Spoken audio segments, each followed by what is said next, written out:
ಈ ಜಗತ್ತಿನಲ್ಲಿ ದೇವರನ್ನು ಹುಡುಕುತ್ತಾ ಅಲೆದಾಡುವ ಲಕ್ಷಾಂತರ ಜನರಿದ್ದಾರೆ. ಯಾರೋ ದೇವಸ್ಥಾನಗಳಲ್ಲಿ ಹುಡುಕುತ್ತಾರೆ, ಯಾರೋ ಮಂತ್ರಗಳಲ್ಲಿ ಹುಡುಕುತ್ತಾರೆ, ಯಾರೋ ಪುಸ್ತಕಗಳಲ್ಲಿ ಹುಡುಕುತ್ತಾರೆ.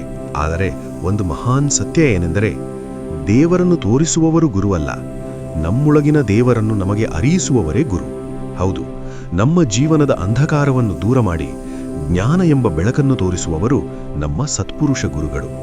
ಆದ್ದರಿಂದಲೇ ನಮ್ಮ ಸಂಸ್ಕೃತಿಯಲ್ಲಿ ಗುರುಸ್ಥಾನವನ್ನು ದೇವರಿಗಿಂತಲೂ ಮೇಲಾಗಿ ಕಾಣಲಾಗಿದೆ. ನೀವು ಯಾವಾಗಲಾದರೂ ಯೋಚಿಸಿದ್ದೀರಾ, ಗುರು ಅಂದರೆ ಯಾರು? ಗುರು ಅಂದರೆ ಕೇವಲ ಉಪದೇಶ ಮಾಡುವ ವ್ಯಕ್ತಿಯಲ್ಲ. ಗುರು ಅಂದರೆ ಕೇವಲ ಮಂತ್ರ ನೀಡುವ ವ್ಯಕ್ತಿ ಕೂಡ ಅಲ್ಲ. ಗುರು ಅಂದರೆ ಜೀವನವನ್ನು ಬದಲಾಯಿಸುವ ಶಕ್ತಿ.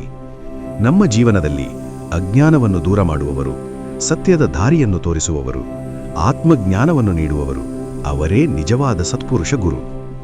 ಈ ಪ್ರಶ್ನೆ ಹಲವರ ಮನಸ್ಸಿನಲ್ಲಿ ಬರುತ್ತದೆ. ದೇವರಿದ್ದರೆ ಗುರು ಯಾಕೆ ಬೇಕು? ಇದಕ್ಕೆ ಉತ್ತರ ತುಂಬಾ ಸರಳ. ನಾವು ಸಮುದ್ರದಲ್ಲಿ ದಾರಿ ತಪ್ಪಿದ ಹಡಗಿನಂತಿದ್ದೇವೆ. ಆ ಹಡಗಿಗೆ ದಿಕ್ಕು ತೋರಿಸುವುದು ಏನು? ಸಮುದ್ರ ತೀರ. ಅದೇ ರೀತಿ ನಮ್ಮ ಜೀವನದಲ್ಲಿ ದಾರಿ ತೋರಿಸುವವರು ಗುರುಗಳು. ಪುಸ್ತಕಗಳು ನಮಗೆ ಜ್ಞಾನ ಕೊಡುತ್ತವೆ, ಆದರೆ ಜ್ಞಾನ ಮತ್ತು ಅನುಭವ ಒಂದೇ ಅಲ್ಲ. ಒಂದು ಪುಸ್ತಕ ಹೇಳುತ್ತದೆ, ಅಗ್ನಿ ಬಿಸಿ, ಆದರೆ ಬೆಂಕಿಯನ್ನು ಸ್ಪರ್ಶಿಸಿದಾಗ ಮಾತ್ರ ನಮಗೆ ಅದರ ಅನುಭವ ಗೊತ್ತಾಗುತ್ತದೆ. ಅದೇ ರೀತಿ ಪುಸ್ತಕಗಳು ಜ್ಞಾನ ಕೊಡುತ್ತವೆ, ಆದರೆ ಗುರು ಅನುಭವ ಕೊಡುತ್ತಾರೆ. ವೀಕ್ಷಕರೇ, 1000 ಮಂತ್ರಗಳಿದ್ದರೂ ಒಂದು ಗುರುದೃಷ್ಟಿ ಸಾಕು. ಗುರುವಿನ ಕೃಪೆ ಇದ್ದರೆ ಜೀವನವೇ ಬದಲಾಗುತ್ತದೆ. ಇತಿಹಾಸದಲ್ಲಿ ಅನೇಕ ಉದಾಹರಣೆಗಳಿವೆ. ಒಬ್ಬ ಸಾಮಾನ್ಯ ವ್ಯಕ್ತಿ ಗುರುವಿನ ಅನುಗ್ರಹದಿಂದ ಮಹಾನ್ ಯೋಗಿಯಾಗಿದ್ದಾನೆ. ನಮ್ಮ ಭಾರತದಲ್ಲಿ ಅತ್ಯಂತ ಪ್ರಸಿದ್ಧವಾದ ಒಂದು ಶ್ಲೋಕ ಇದೆ, ಗುರು ಬ್ರಹ್ಮ ಗುರುರ್ ವಿಷ್ಣು ಗುರುದೇವೋ ಮಹೇಶ್ವರ ಗುರು ಸಾಕ್ಷಾತ್ ಪರಬ್ರಹ್ಮ ತಸ್ಮೈ ಶ್ರೀ ಗುರವೇ ನಮಃ.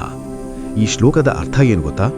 ಗುರು ಬ್ರಹ್ಮನಂತೆ ಜ್ಞಾನವನ್ನು ಸೃಷ್ಟಿಸುತ್ತಾರೆ, ಗುರು ವಿಷ್ಣುವಿನಂತೆ ನಮ್ಮನ್ನು ಕಾಪಾಡುತ್ತಾರೆ, ಗುರು ಶಿವನಂತೆ ಅಜ್ಞಾನವನ್ನು ನಾಶ ಮಾಡುತ್ತಾರೆ.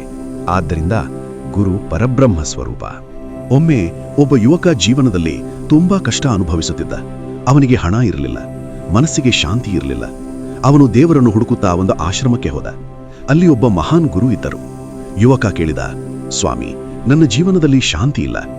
ಗುರು ನಗು ಮಾಡಿ ಹೇಳಿದರು, ನೀನು ಹೊರಗೆ ಹುಡುಕುತ್ತಿರುವ ದೇವರು ನಿನ್ನೊಳಗೇ ಇದ್ದಾನೆ. ಆ ಮಾತು ಕೇಳಿದ ಕ್ಷಣದಿಂದ ಅವನ ಜೀವನ ಬದಲಾಯಿತು. ನಿಜವಾದ ಗುರು ಹೇಗಿರಬೇಕು?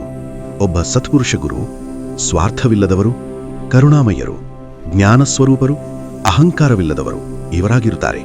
ಅವರು ಶಿಷ್ಯರನ್ನು ತಮ್ಮ ಕಡೆಗೆ ಕಟ್ಟುವುದಿಲ್ಲ, ಅವರನ್ನು ದೇವರ ಕಡೆಗೆ ನಡೆಸುತ್ತಾರೆ. ಗುರು ಇದ್ರೆ ಸಾಕ? ಇಲ್ಲ, ಶಿಷ್ಯನಿಗೂ ಕೆಲವು ಕರ್ತವ್ಯಗಳಿವೆ. ವಿನಯ, ಭಕ್ತಿ, ಶ್ರದ್ಧೆ, ಆಜ್ಞಾಪಾಲನೆ ಇವುಗಳಿದ್ದರೆ ಮಾತ್ರ ಗುರುಕೃಪೆ ದೊರೆಯುತ್ತದೆ.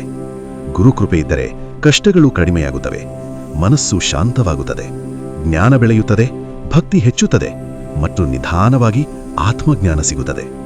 ಜೀವನದಲ್ಲಿ ಹಣ ಸಿಗಬಹುದು, ಹೆಸರು ಸಿಗಬಹುದು, ಯಶಸ್ಸು ಸಿಗಬಹುದು. ಆದರೆ ಒಬ್ಬ ಸತ್ಪುರುಷ ಗುರು ಸಿಕ್ಕರೆ ಅದು ಜೀವನದ ಅತ್ಯಂತ ದೊಡ್ಡ ಭಾಗ್ಯ.